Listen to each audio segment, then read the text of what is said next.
요한계시록 19장 17절부터 21절까지 짧으니까 같이 한 목소리로 17절부터 21절까지 같이 한 목소리로 읽어보겠습니다. 시작. 또 내가 보니 한 천사가 태양 안에 서서 공중에 나는 모든 새를 향하여 큰 음성으로 외쳐 이르되 와서 하나님의 큰 잔치에 모여 왕들의 살과 장군들의 살과 장사들의 살과 말들과 그것을 탄 자들의 살과 자윤들이나 종들이나 작은 자나 큰 자나 모든 자의 살을 먹으라 하더라.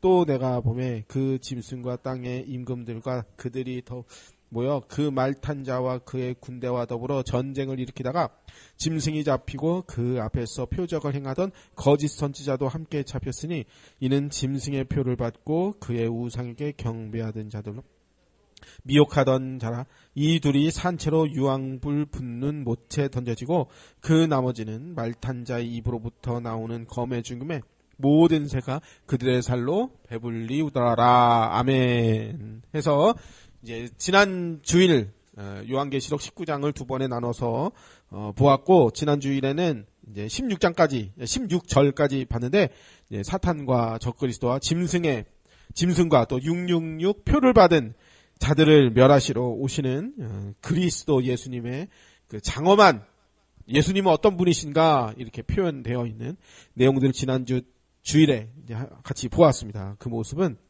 아마겟돈 전쟁을 수행하러 오시는 마치 전사와 같은 모습이었습니다. 오늘 금요일에는 이제 요한이 또 새로운 환상, 또 내가 보니 새로운 환상을 보았는데, 한 천사가 해에 서서 태양 안에 서서 공중에 나는 모든 새들에게 큰 음성으로 와서 큰 음성으로 외치는 거예요. 와서 하나님의 잔치에 모여라. 와서 니들 고기를 잔뜩 뜯어 먹어라. 이렇게 하는 장면을 봅니다. 자, 17절. 또 내가 보니 한 천사가 태양 안에 서서 공중에 나는 모든 새들을 향하여 큰 음성으로 외쳐 이르되 와서 하나님의 큰 잔치에 모여. 그랬습니다.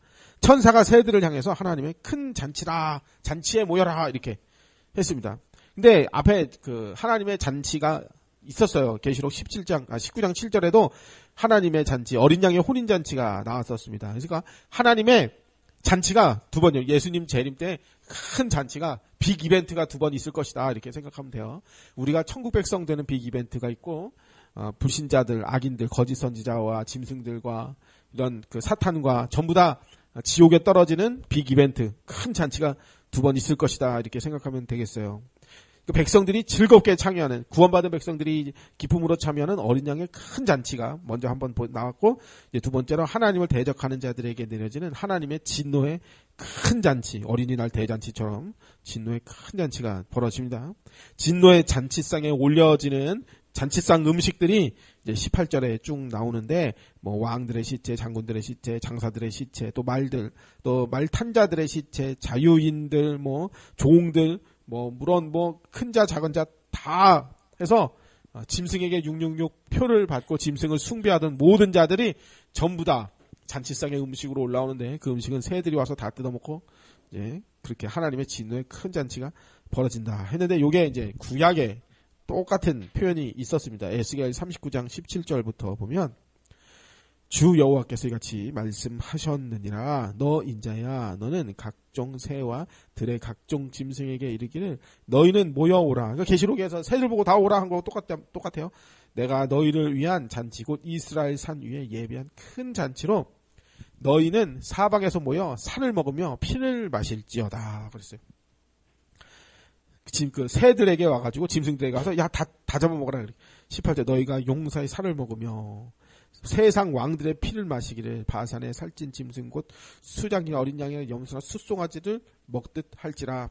내가 너희를 위하여 예비한 잔치에 기름을 너희가 배불리 먹으며 그 피를 취하도록 마시되 내 상에서 말과 기병과 용사 모든 군사들을 배부르게 먹을지는 하라. 주 여호와의 말씀이니라. 그러니까 비슷한 내용이 에스겔 39장에 나왔는데, 에스겔 38장부터 보면은 이스라엘의 주변 나라들이 연합을 해서 이스라엘을 멸망시키려고 마곡이라는, 이제 저 우리 옆에 화곡리 있죠? 화곡리? 주덕 화곡리. 여기 마곡리네, 마곡리. 마곡 땅에서 곡이라는 지도자, 그러니까 이장님인가 봐요, 마곡리에. 그러니까 마곡 땅의 곡이라는 지도자를 중심으로 연합해서 이스라엘을 쳐들어오는 장면이 있습니다. 이게 이제 에스겔의 환상이에요. 에스겔 39장에서 하나님이 곡이라는, 곡이 이제 그 대장 노릇하는 놈의 이름이에요. 곡을 쳐서 멸망시켜버리고 이스라엘을 회복을 예언해 줍니다. 또 예레미야 에스겔 40장에는 새 성전의 환상도 보여줍니다. 그러니까 에스겔서도 마찬가지로 계시록처럼 에스겔이 보는 환상이에요, 이 내용이. 그러니까 이스라엘 역사에 실제로 이스라엘 주변 나라들이 뭐 로마, 뭐 블레셋, 이집트, 뭐 사우디아라비아, 이란, 뭐 저기 그 이라크, 뭐 러시아, 뭐 이런 뭐 연합군들이 실제로 한 번에 다 모여가지고 이스라엘을 동시에 쳐들어온 그런 거는 없어요. 그러니까 아브라함 때에 이제 그 연합군이 모여가지고 전쟁하는 그런 장면은 있지만 실제로 이스라엘을 그 주변 나라들이 그 모여서 공격한 일은 없대요. 그러니까 저 아수르가 쳐들어오면 아수르가 쳐들어오고 바벨론이 쳐들어오면 바벨론이 쳐들어오고 아람 나라가 공격하면 아람 나라가 공격했지 지들끼리 전부 다 똘똘 뭉쳐가지고 쳐들어온 일은 실제로 역사적 기록은 없답니다. 그러니까 이건 뭐냐면 에스겔의 환상이 요한 계시록에서 이렇게 보여지고 있다 하는 것입니다.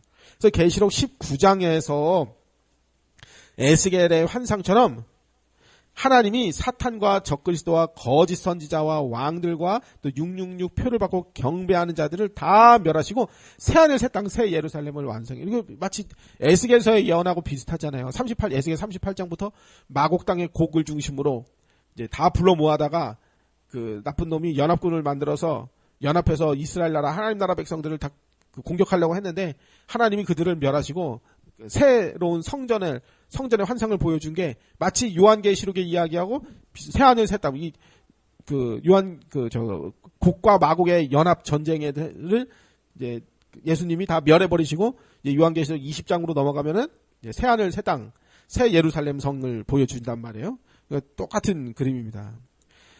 또 새들이 진노의 잔치에 와서 고기를 뜯어먹는다. 그런데 그 에스겔서에도 아까 읽었던 그 똑같은 표현인데 원래 이게 신명기에서도 나옵니다. 불순종하는 자가 받을 저주의 내용이 바로 새들에게 뜯어먹히는 건데 신명기 28장 26절에 내 시체가 공중의 모든 새와 땅의 들짐승의 밥이 될 것이나 그것들을 쫓아줄 자가 없을 것이며 계속 쪼아 먹는다는 거예요. 또 열왕기상 14장 11절 여로보암에게 속한 자가 성읍에서 죽은즉 개가 먹고 들에서 죽은즉 공중에 새가 먹으리니 이는 여호와께서 말씀하셨음이니라 하셨으니 이렇게 구약에도 이렇게 예언이 되어 있었던 내용들입니다. 그러니까 불신자들이 죽어서 땅에 눕지도 못하고 새들의 밥이 된다. 이만큼이 하나님의 저주받은 자들이다. 이런 내용이 되겠습니다. 하나님이 보실 때는 불순종하는 사람이 죽었다. 그건 그저 동물의 시체와 다를 게 없어요. 하나님 보시기에는 똑같은 거예요. 동물의 시체나.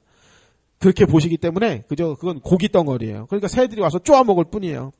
구약에서는 하나님을 모르는 자들을 동물로 취급하는 그냥 육체일 뿐이다. 이렇게 보는 거하고 똑같은 그 비슷한 개념이라고 생각하면 돼요.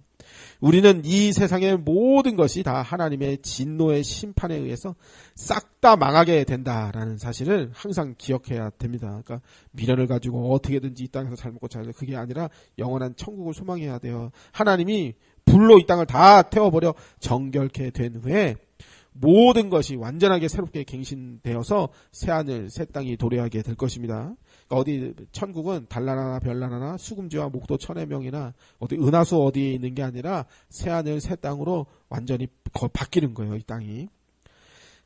아담을 타락시키고 이 세상을 쟁취한 그 사탄의 통치가 그리스도로 말미암아 완전히 망하게 끝장이 나게 되고 그리스도는 사탄을 밟으시고 영원한 날의 왕으로 그 위엄과 권위를 드러내시게 되실 것입니다. 새하늘 새 땅에서.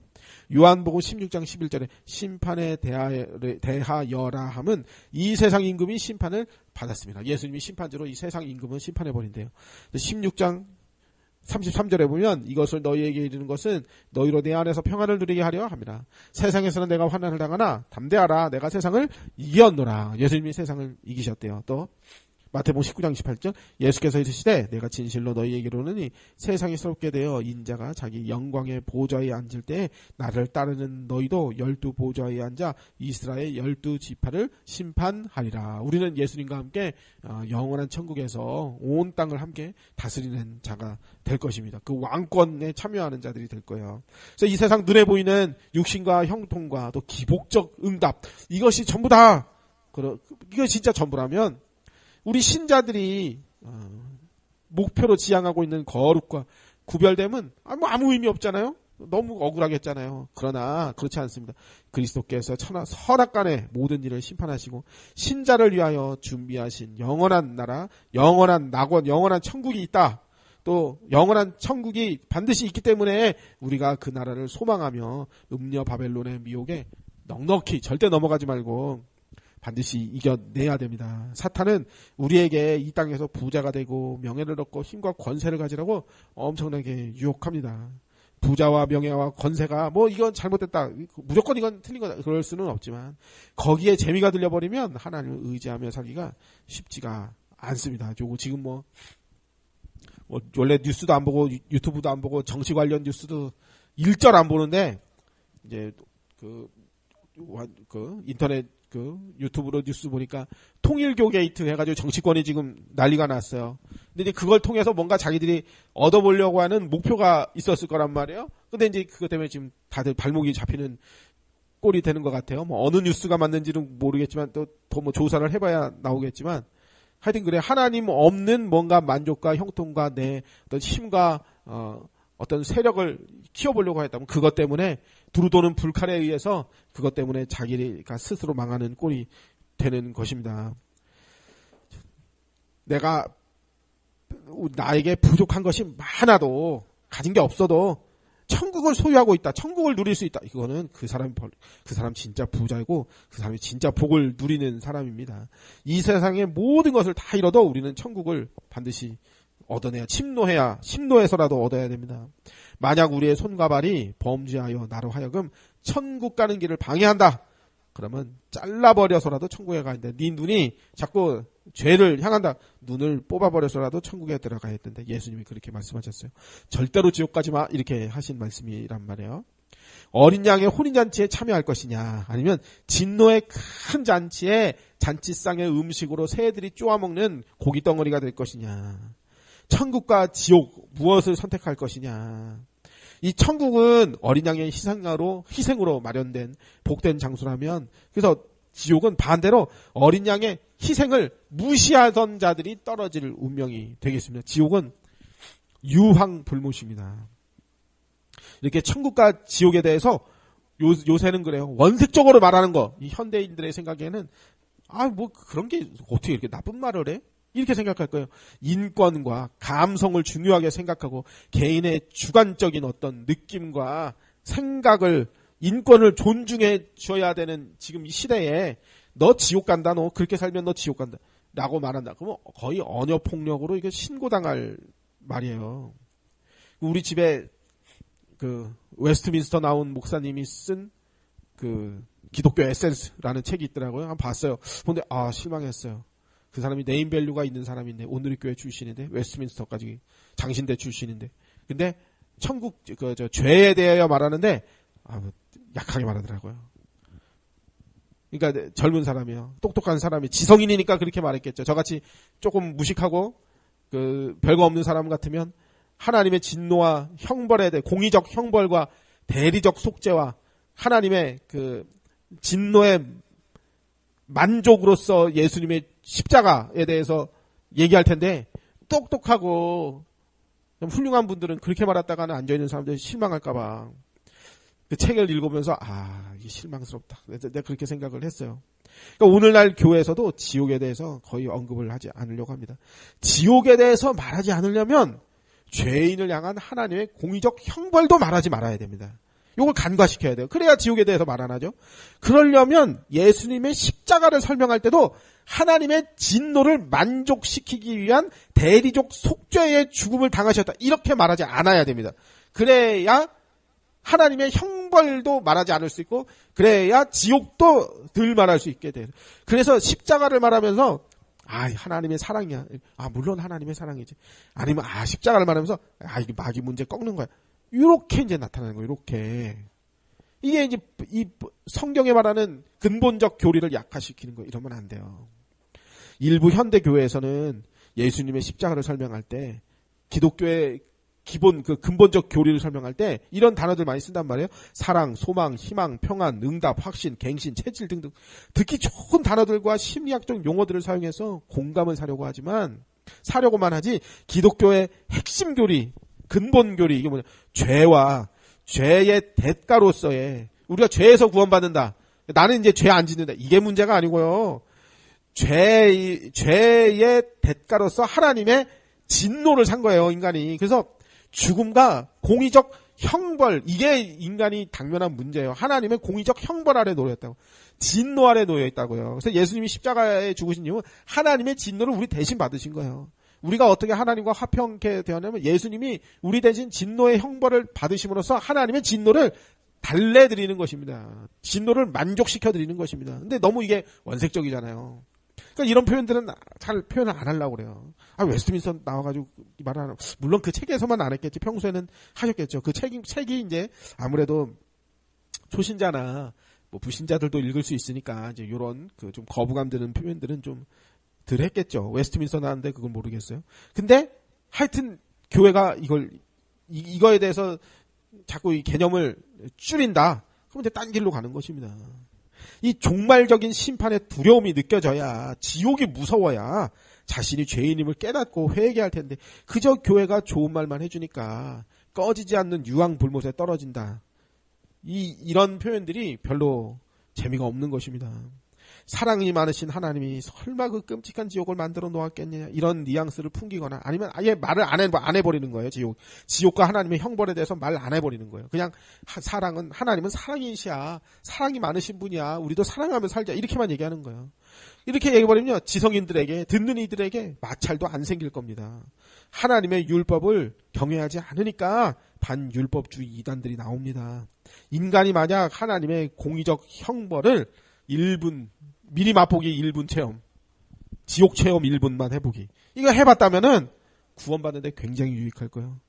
절대 지옥 안 가려고 아주 애를 쓸 텐데, 그 심판을 미리 당해보면은 절대 안 가려고 할 텐데. 저는 이제 개인적인 경험이지만, 작년에 현지 조사 받을 때, 지옥 가면 이런 느낌이겠구나. 내가 그런 생각이 들었거든요. 야, 다 끄집어내가지고, 너 이거 이렇게 했지, 너 이거 이렇게 했지, 당신 이거 맞아요, 안 맞아요? 다 따진대. 야, 나중에 그러니까 이걸 걸고 넘어지려면 다 걸고 넘어질 수 있겠어요. 가만 보니까 그래. 그리고 야, 이거 하면 할수록 죄인이겠다, 이거는. 이런 생각이 들었고, 어떤 생각은, 야, 이게 나중에 우리가 행위의 책을 가지고 심판을 받는데, 내 모든 행위를 파노라마처럼 책에다 싹 다 해놓고, 그냥 너 하나하나, 너 이랬지, 너 이거 증거 있지, 너 이거 잘못했지, 너 하나하나 낫지 않냐, 그 앞에 얼마나 수치스러워. 그때는 내가 잘못했어요. 소용없어요. 그거 필요 없어요. 그때 끝났어요. 구원의 기회가, 회개할 기회가 끝났어요.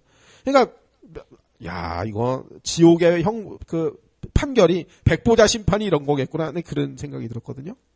그러니까 지옥 미리 맛보기 1분 체험, 이런 거 있으면 아주 좋을 텐데, 그럼 다 지옥 안 가려고 엄청나게 노력할 텐데, 죄 안 지으려고 엄청 노력할 텐데, 그거. 야, 어쨌든 이런 교회의 설교를 통해서 지옥의 끔찍함을 자꾸 알려줘야 됩니다. 그래야 무서워서라도 죄 안 지으려고 할 거고, 무서워서라도 천국에 들어가려고 아주 애를 쓸 걸 회개해야 돼. 하여튼 옛날에 엄마 젖 먹다가 깨무는 것까지 또 회개할 거예요. 그런 것까지 회개할 거예요. 그 지옥을 미리 맛봐야 되는데, 그래야 이게 죄 안 지려고 하는데, 지옥이 무서워서라도 죄 안 지려고 할 텐데. 그러니까 예수님을 믿는다는 많은 사람들도, 교회 다닌다는 사람들도 지옥에 대해서는 별로 부정적으로 이렇게 언급하는 거 별로 안 좋게 생각한단 말이에요. 그래서 만인 구원설도 나오고 연옥설도 있고 그런 것입니다. 그러니 예수님을 믿지 않아서 지옥에 간 자들이라도 결국은 그곳에서 갱생의 기회를 얻어서 다 구원받을 수 있는 거 아니냐, 이런 헛된 말까지 나와요. 회개하지 않고. 그러니까 지옥을 말하는 사람들은 요새는 저건 너무 돌아도 많이 돌았다. 미쳐도 적당히 미쳐야지. 교회에 빠져도 적당히 빠져야지. 성경에 빠져도 적당히 빠져야 이런 소리를 한단 말이에요. 적당히 세상과 조화돼서 살아야지. 어떻게 이렇게 성경에 있는 그 그대로 믿냐? 이런 소리 나온단 말이에요. 그러니까 물론 이 이단들도요. 지옥과 종말을 언급하면서 이 공포심을 심어주는 시한부 종말론 이단이 있기도 하기는 합니다. 그러니까 너무 지옥만 종말만 얘기하면 안 되죠. 그러니까 우리는 성경을 근거로 바르게 반복해서 설명을 해주어야 이 땅에서 배부르고 이 아담의 정욕을 채우면서 살고 싶은 옛사람의 그런 습관 이런 것들을 다 이겨낼 수가 있을 것입니다. 자, 19절부터. 또 내가 보매 그 짐승과 땅의 임금들과 그들의 군대들이 모여 그 말탄 자와 그의 군대와 더불어 전쟁을 일으키다가 아마겟돈 전쟁이 짐승이 잡히고 그 앞에서 표적을 해가던 거짓 선지자도 함께 잡혔으니 이는 짐승의 표를 받고 그의 우상에게 경배하던 자들을 표적으로 미혹하던 자라. 이 둘이 산채로 유황불 붙는 못에 던져지고 그랬는데 이 아마겟돈 전쟁은 적그리스도와 거짓 선지자와 사탄이 이 나쁜 놈들 삼위일체가 주도하는 전쟁이에요. 이는 기독교와 적그리스도와의 전쟁이 될 것입니다. 적그리스도는 이 땅의 임금들을 그의 군대로 다 동원을 할 겁니다. 예수님은 하늘 군대를 거느리시고 최후의 전쟁에서 승리하실 것입니다. 그 입에서 나오는 말씀으로 다 그냥 다 끝장내시는 거예요. 새들의 밥이 되게 만들어 버리시는 거예요. 예수님이 재림하는 그날 모든 악의 세력은 다 멸망을 당하며 지옥 판결을 받고 영원한 불못에 다 떨어지게 될 것입니다. 20절에서 그들을 사한채로 잡혀서 이 거짓 선지자와 짐승이 사한채로 잡혀서 유황 불못에 던져진다고 했습니다. 그들이 짐승과 거짓 선지자예요. 이들의 행한 나쁜 일은 짐승의 표 666을 사람들로 백성들로 받게 하고 우상에게 경배하게 하던 자들이었습니다. 이적, 표적 이런 것들을 가지고 미혹하던 자들이에요. 종말이 가까울수록 이 이단과 적그리스도가 온갖 신비한 표적으로 미혹할 거예요. 그러니까 기독교의 근본 교리, 기본적 교리, 핵심적 교리 요걸 자꾸 약화시킵니다. 그건 이단이에요. 성령의 역사니까 뭐 능력도 나타나지 뭐 전도도 되지 아니에요. 그 기독교의 핵심 교리가 약해진다. 그건 이단이에요. 기독교 핵심 교리들을 왜곡하는 이단의 교리를 절대로 받아들이면 안 됩니다. 그리스도의 대속과 하나님의 공의적 형벌 요거를 간과한다. 그리고 모든 문제는 마귀 때문에 생긴 거니까 마귀만 해결되면 응답받는다. 이게 가짜 복음입니다. 이게 반쪽짜리 싸구려 복음이에요. 회개 없는 구원 싸구려 복음이에요. 21절 그 나머지는 말탄 자의 입으로부터 나오는 검의 죽음에 모든 새가 그들의 살로 배불리더라. 이 인간이 망물의 영장으로 지음받았는데 새들에 의해서 다 뜯어먹힙니다. 회개하지 않는다. 그러면 그거는 그저 고깃덩어리일 뿐입니다. 그리스도가 없는 자들의 비참한 종말에 대해서 계시록은 분명히 우리에게 경고했습니다. 절대로 비참한 최후를 맞이해서는 안 된다라는 아주 무서운 경고가 계시록 안에 들어있어요. 절대 지옥 가지 말라고 이렇게 기록이 되어 있는 것입니다. 산채로 지옥불, 유황불못, 영원히 꺼지지 않은 불못에 떨어져서 고통을 받게 됩니다. 지옥의 영원한 땔감은 유황입니다. 근데 이 하나님이 심판하실 때 유황불을 썼어요. 창세기 19장 24절 여호와께서 하늘 곧 여호와께로부터 유황과 불을 소돔과 고모라에 비같이 내리사. 유황불이 비같이 떨어졌대요. 25절 그 성들과 오온들과 성에 거주하는 모든 백성과 땅에 난 것들을 다 엎어 멸하셨더라. 또 에스겔 28장 22절 내가 또 전염병과 피로 그를 심판하여 쏟아지는 폭우와 큰 우박덩이와 불과 유황으로 그와 그 모든 무리와 그와 함께 있는 많은 백성에게 비를 내리듯 하리라. 이렇게 얼마나 무서워요. 지금 땅이 조금 흔들리고 지진만 조금 나도 얼마나 겁나요. 근데 하늘에서 비가 떨어져서 유황불 바다가 된다. 이거 아주 무슨 터미네이터가 저 용광로에 떨어지듯이. 터미네이터는 가짜 터미네이터, 나쁜 놈 터미네이터는 이제 녹아서 없어지지만 이거 인간은 그 안에서 영원토록 고통을 받아야 된단 말이에요. 실피 울며 이를 갈미고 고통을 받아야 된단 말이에요. 23절 이같이 내가 여러 나라의 눈에 내 위대함과 내 거룩함을 나타내어 나를 알게 하리니 내가 여호와인 줄을 그들이 알리라 그랬어요. 이렇게 고통 한번 당해봐야 이거 무서운 줄 알지. 하나님 무서운 줄 알죠. 유황이 그 타는 열기와 고약한 냄새를 맡으면 그제야 자신이 죄인임을 깨닫고 제발 한 번만 살려달라고 그냥 손에 지문이 다 닳도록 아무리 소리치고 빌어봐야 그때는 소용이 없어요. 하나님은 성경을 통해 분명히 경고하셨습니다. 계시록을 통해서 성경 곳곳을 통해서 예수님이 천국보다 지옥을 더 많이 말씀하셨어요. 사탄과 불신자들과 적그리스도는 말탄자, 흰 말탄자 그리스도의 입에서 나오는 말씀으로 다 최후를 받게 될 것입니다. 말씀으로 세상을 창조하신 하나님의 능력이 결국 최후의 전쟁에도 말씀으로 이기십니다. 그러니까 거룩한 하나님의 말씀으로 이단들이 거룩한 하나님의 말씀으로 사기꾼 노릇하는데 그러면 안 돼요. 방종과 방탕을 복음 누림이라고 속여버리고 거룩한 하나님의 말씀을 폐기할 율법주의라고 이렇게 치부하면서 성도들과 하나님을 기만해서는 안 됩니다. 범죄한 아담과 범죄한 아담들로 태어난 모든 인류는 다 왕이 되고 싶어요. 세상적 기준으로 왕이 된다. 그건 짐승이에요. 바다에서 나온 짐승, 땅에서 나온 짐승처럼 인간은 다 그렇게 되고 싶어요. 입으로는 복음하면서 실제로 그 마음의 원함은 결국 보이는 이 세상의 육신과 성공뿐이기 때문에 이 부귀와 영광을 누리다가는 불못에 떨어져요. 권력을 가지고 그런 것을 영원하게 보장하고 싶어요. 절대 내가 산 가인의 성, 에녹성을 무너지지 않게 하고 싶어요. 그러다가 하나님을 등지게 되고 형벌을 받게 됩니다. 자신이 그런 끔찍한 짐승으로 완성되고 싶어서 이 거짓 선지자와 모든 죄인들은 자기가 그런 왕이 되고 싶어서 종교를 활용하고 복음으로 장사치 노릇을 하는 것입니다. 이것이 짐승과 거짓 선지자들의 모습이에요. 우리는 여기서 빠져나와 어린 양의 혼인잔치에 참여된 복된 성도들입니다.